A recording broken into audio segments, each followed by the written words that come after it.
Yan, good day po. Ito po yung order number nyo. Sa Lazada. Order nyo sa atin na tank.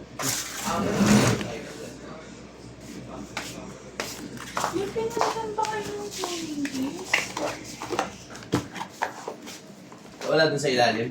Wala. Nagpalit pa kayo ng Jollibee sa SSD? Oo. Ilan? Oo po.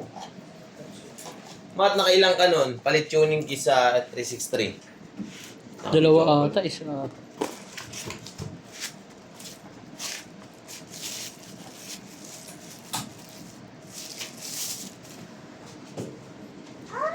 Ay, sorry.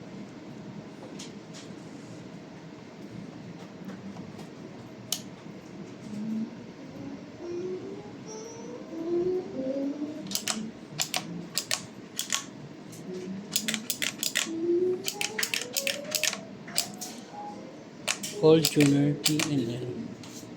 Nagpalit kayo? Nakailan kayo? Dalawa. Tignan mo dun sa taas. Nakailang peraso ka na? Tignan mo dun sa taas. Kung nandun.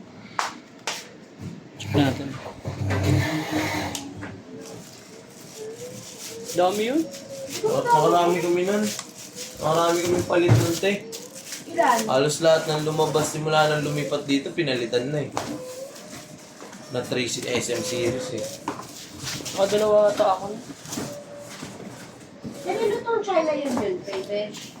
China ate.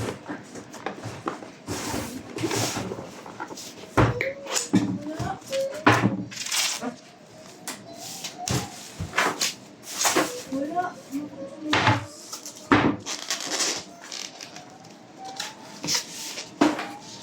Ano mo hinahanap na tuning keys? Yung Galing- pabenta. Ano? Ay, hindi yan. Hindi. Diyan ako kumukuha eh. In-order ko kayo ano. Ay, yun yung kinukuhaan ko eh. Ito? Eh, yung galing China eh. Oo, nasa in-order ko kayo ano, babies. Kailan ka ba umorder? September 14. Baka nasa baba, sa baba. Saan ba bumagsak yun? Ano ba? Na yun eh. Nakabenta ako ng peraso. Ano ang tuning keys dyan eh? Lahat ng 3.6 SM series. Dito mo ka nakuha. Hindi yun yun. Dito.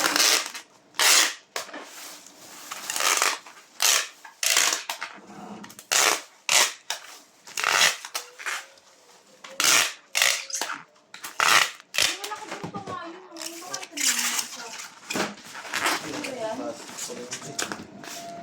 Silver yun.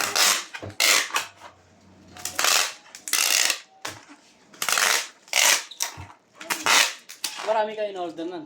Kapag nasa naman. Pero, sa price pa lang ako nakabenta. 10 set. Dapat may ano pa kung nagamit niya yung iba. Kahit isa wala.